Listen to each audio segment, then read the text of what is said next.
Hello everyone, welcome back to Future Maker, York Science Podcast. You are listening to part 2 of episode STEM to Bay Street, Why Science Students Drive in Finance. If you missed part 1, be sure to check it out. We talk about how STEM students can pivot into accounting career and which transferable skill help them succeed.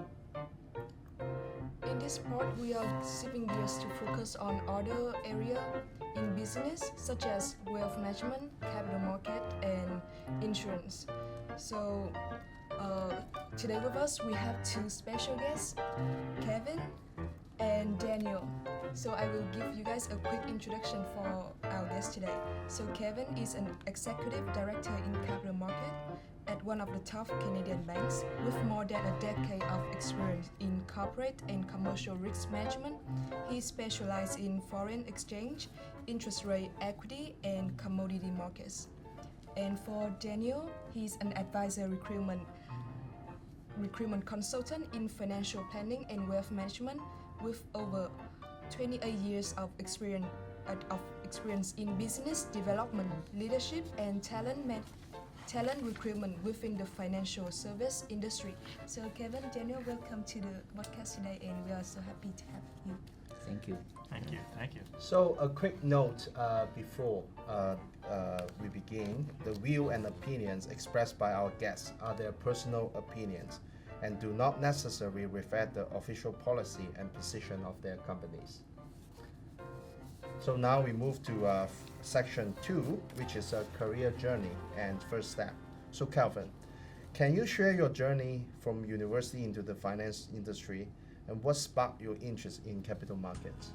Okay, yeah, sure. Thanks for having me, Hugo, and appreciate meeting Daniel as well. Nice to see everyone. I guess I'll start off with the fact that in university, I actually was able to work part-time as a customer service representative, so what we call a teller at the bank, and that was always interesting to me. Why?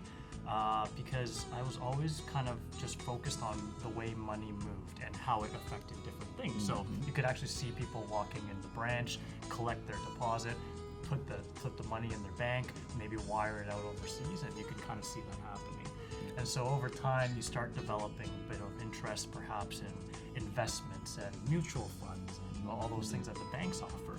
And it allowed me to sort of become more interested in that. I would say, in university, I also made a point to try to join finance clubs that were very interesting for me because I surrounded myself with like-minded people who wanted to utilize numbers prospectively to make decisions. And so that was very, very interesting for me. So by doing that, I was able to kind of land an internship on the trade floor with the same bank that I actually had a sort of teller position. That's impressive. Yeah, and so I guess kind of that's sort of where my passion came a little bit, and happy to share more at a later time, but I think we have other comments, right? Thank you. Yeah. And Daniel, how about you? How did your career path lead you into wealth management and recruitment? Actually, I should say that's a beautiful accident. And because when I was in university in Montreal, my major is management information system. So I supposed to be more in high-tech stuff. But when I graduate, looking for a job, it's tough. These days it's tough. At that time it's tough also. So finally, I find the company I landed in, and it's for 30 years now. So in the financial industry, and I won't regret because that's really a good adventure for me, and I really appreciate the opportunity at that time. That's awesome. So Calvin, a lot of our listeners are studying biology, chemistry, physics, math, or data science, and many wonder. As someone working in a highly quantitative and fast-paced environment, so in your personal view, what core STEM student or skill like analytical thinking, problem solving, do you think are the most transferable skill to the financial world? Right. I mean, I think one thing I want to talk a little bit about is actually the significant push the banks have for attracting STEM students, right? I think there's actually a very strong internal mandate for that to happen. and you don't have to look too far as to why. I mean, I work on the trade floor, and so you have your traditional sales and you have your traditional trading groups. Within those teams, you actually have a significant amount of automation requirements, the ability to use data well, and to create programs that better serve clients or trading needs at the junior level that can be immediately impactful to the team, right? Now, sandwiched in between those two groups are like quantitative groups, structuring teams, strategy teams. These are all sort of areas that I guess the mainstream student population doesn't really understand about the banks, and so there's actually a huge requirement for us to fill in those roles. And you're absolutely right. We need people who are able to practically solve problems, utilize formulas. But I find the biggest differentiator should be is how you apply those formulas. Because if you can learn something in engineering, math, and sciences, generally speaking, you should be able to learn financial formulas. But it's really about how is it applied, and do you have enough, I guess, not is experience is the right word, because that's not very fair to students, but enough to touch on over time to see, okay, how can I apply this and think on my feet and perhaps even communicate well back and forth with others. Yeah. Definitely. Yes, and in addition to like technical skill, I believe that like soft skill also like play a very important role in like working like perfectly in like the industry. So do you have like any like interpersonal or like communication skill that you think that help you success in your role? Yes, I think I'll start more broadly and then talk a little bit about my industry just very quickly. So more broadly speaking, definitely displaying teamwork, the ability to lead when individually in your own role and work with others is extremely important. And then I think something that's very undervalued in any industry, but perhaps more so on the trade floor, is just the behavioral awareness. Like what I mean by that is, our sort of way of setup is there's no cubicles. So like it's not like a work office environment. It's your arm's length away from someone, and it's very important for you to know if that person is pressured, feeling stressed out, and all that type of stuff. And so being able to ask the questions at the right time and recognizing that is extremely important. But again, like how do you develop that, right? So I guess what I would say is you have to just try to deliberately try to interact with as many people as you can, and you'll recognize eventually that becomes an important skill set to play off one of another, right? Like just like how we're doing in this podcast, and reading each other and trying to assist each other if there's like some help needed, right? Yeah. This is my first time hearing about like the behavior like skill. Yeah, that is great. Yeah. So maybe we can have that now. Yeah, and then for Daniel, I have a question for you. Like from your recruitment experience, how can like STEM student position themselves into like the financial management industry? So my major is MIS, Management Information System, and the major topic about this is you need to link between tech people and the real human being, frontline advisor, and that's a struggle, right? So for STEM student, what I want to suggest is you need to have compassion, because for those students, you are so smart, you can do computer stuff quickly and you can design the program quickly. But for end user, usually they don't know what's going on, and their talent is in different part. Maybe they are more human encounter part, and that's their expertise. So you need to know down to earth, know what they really need and how they understand. Then those kind of things will be connect. So for students in this field, my suggestion is, if you really want to do a good job, maybe you need to be the front line for a couple of months or 1 year or 2 years. And once you back to the IT field, whatever you design will be down to earth and really useful, and all the data will be more meaningful. Yeah, and what personal habit like building relationship or resilience or communication do you think that make a candidate stand out? I think in the university, especially in York, you have so many student association and community. You better involve a lot, and when I am a recruiter for so many years. Most of the time, I see the community leader, student associate leader will be the best candidate. So if you involve more and you have more diversified habit, and you can contribute even better in your future career. Yeah, I can see because like they spend a lot of time to study and then like they spend time to volunteer to like lead other people for like a project or like for an event. Awesome. So to Calvin, so we have lots of science students who are curious about career in finance, but unsure where to start. So what advice would you give to someone interested, but with no formal like business background? Right, right. So I think first and foremost, Daniel mentioned it.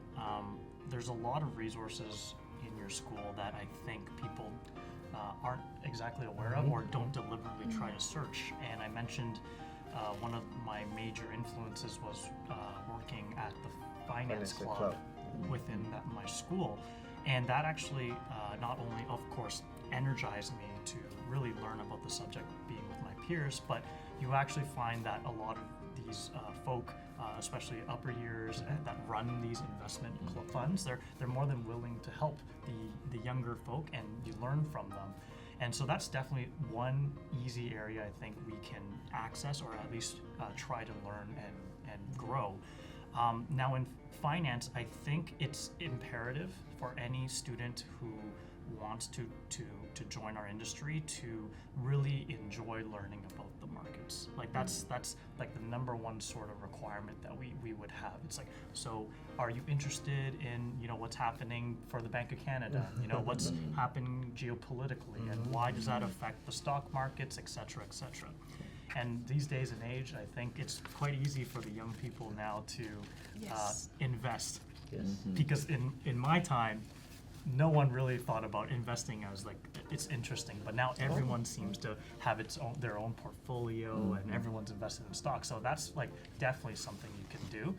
And then I mean, like very much similar to what Daniel said. Make sure you broaden your horizons more, because it's not about focusing on maybe necessarily a specific job within finance, because you never know who you're going to run into or what opportunities might come up. You need to broaden your horizons, you know, sports, volunteering, all that type of stuff I think is really important. Definitely.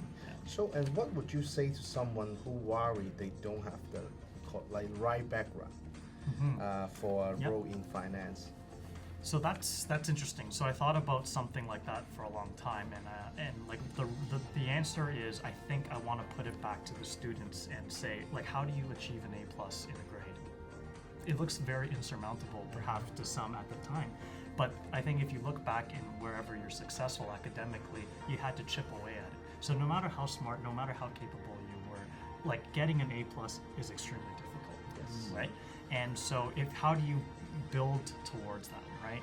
So I was thinking, okay, on top of the stuff that I've said, maybe what you have to do is expand outside your social circle, right? And try to network with other people. So one place to potentially start is with upper year students that are maybe entering into the workforce with a full-time job. They've just been through that. So it's like, well, can you tell me a little bit about your story? And then you start saying, okay, now that I've met with those upper year students, can I meet with the junior people in those institutions that are also perhaps alumni? And then because they're more friendly, they're more willing to, you know, meet with you, right? And then you can slowly graduate. And I think a big differentiator in capital markets, because so far we've really not talked about what capital markets is. It's a big black box. And a lot of people don't really understand what it is. But the more you start talking to all these industry people, the more you uncover and learn. And then once you're sitting perhaps in an interview spot, you come off as a very, very mature candidate, understanding a lot more than your average candidate, because of all the conversations you have about the industry.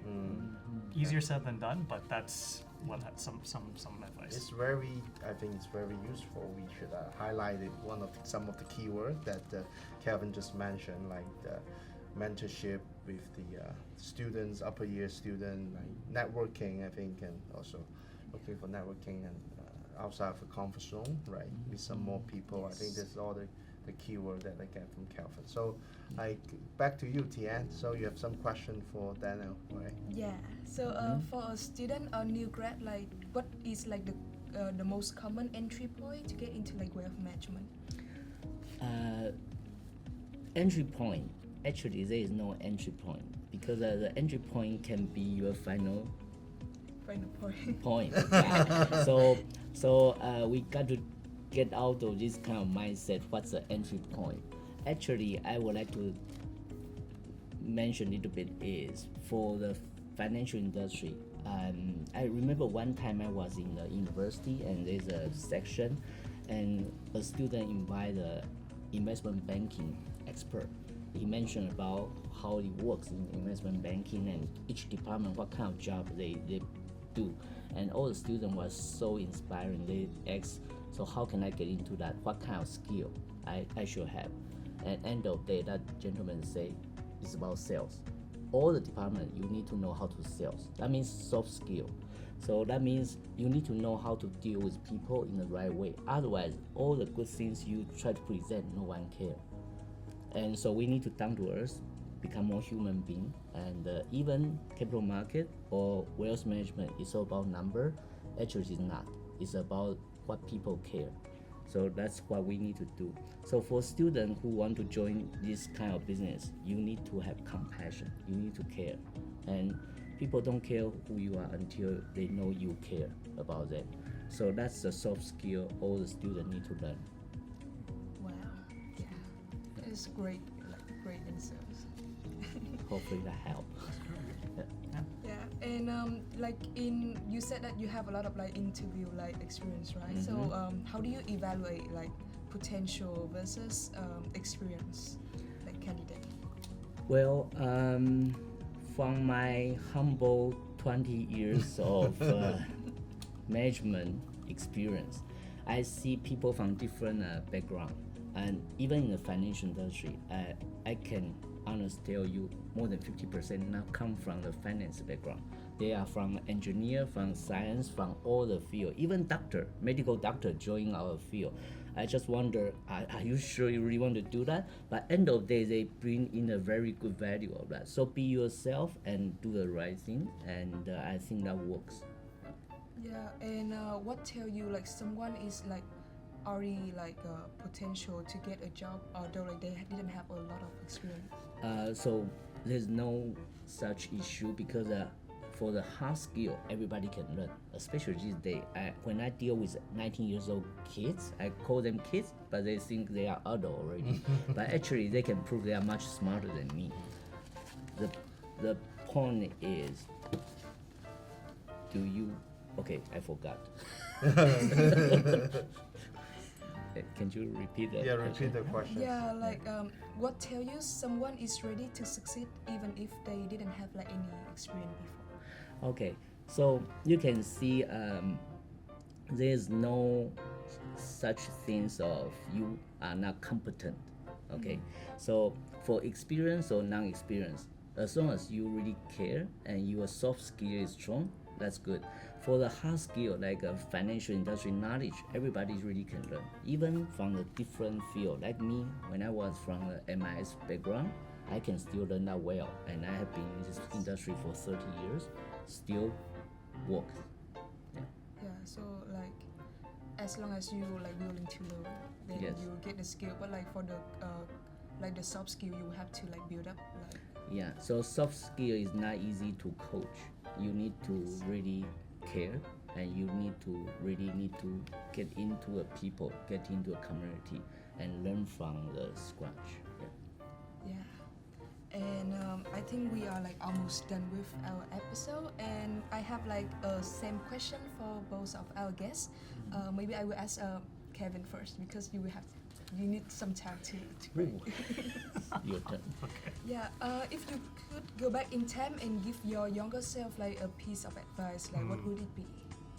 I think we touched a lot about it, and I really tried to verbalize it.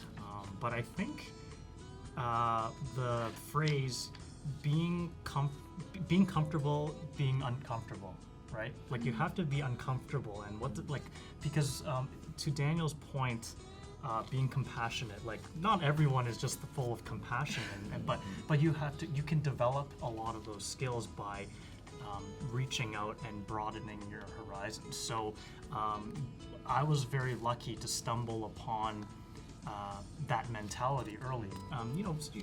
Sometimes you fail, and then sometimes you realize that's a good thing that you failed, and then if somehow you internalize, that's how it worked for me. So what do I mean by that? So I did school plays. I was the captain of the soccer team. I was on the student government. I was voted in, right? And then I was lucky enough to be selected to volunteer abroad, right? But all those things, I didn't exactly know why I was doing it. Yes. At the time, you don't really know why you're doing it, but you start developing teamwork. You start seeing other people's perspective. You start having to negotiate with different things that are happening, and then more importantly, you get to see what others are thinking and how to respond to that correctly, right? And those are the types of skills that I think, to Daniel's point throughout this whole podcast, is exactly about. The hard skills in finance is something that can be learned, especially for speaking to a STEM audience, right? Especially for speaking to a STEM audience. But can you translate that? Can you communicate your ideas effectively? Can you in pressurized situations be asked to communicate something? And then that's the main difference, right? And then obviously applying it. So how do you apply stuff? It's the fact that you have to be able to have a lot of experiences, and I find those are typically our best student candidates that come through. Yeah. Yeah. And Daniel, the same question. So I think when I was young, I didn't know that in your lifetime and your life journey in a career, you need to have some mentor.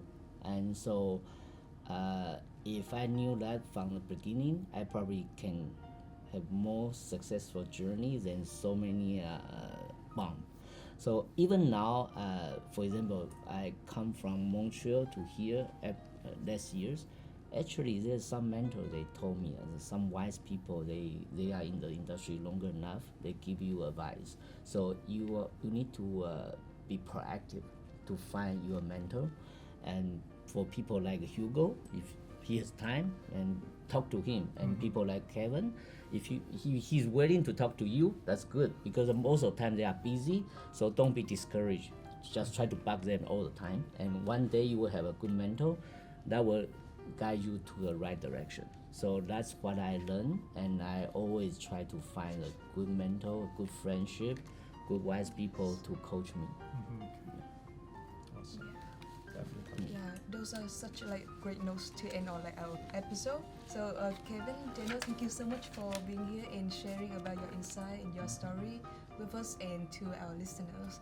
And I believe that students who are listening to this podcast will feel more comfortable to stepping out of their comfort zone, or trying to explore different field that they haven't considered before.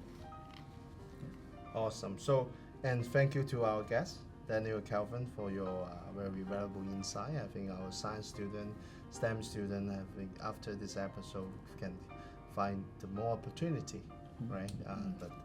And most important, how to execute all these ideas and all this experience sharing. I think this is very valuable for the lesson for the upcoming semester. We're starting soon. Join the club, right? Networking and find a mentor. So all this is a great keyword. So we will put on our screen. And so thank you to our listener to tune into our Future Maker York Science podcast. If you enjoy this episode, be sure to subscribe so you don't miss the next one. And if you know a friend, classmate, or colleague exploring their career options, especially someone from a science background, share this episode with them. You never know whose future you might help shape. Until next time, keep growing and keep making the future. You are a future maker. Thank you so much.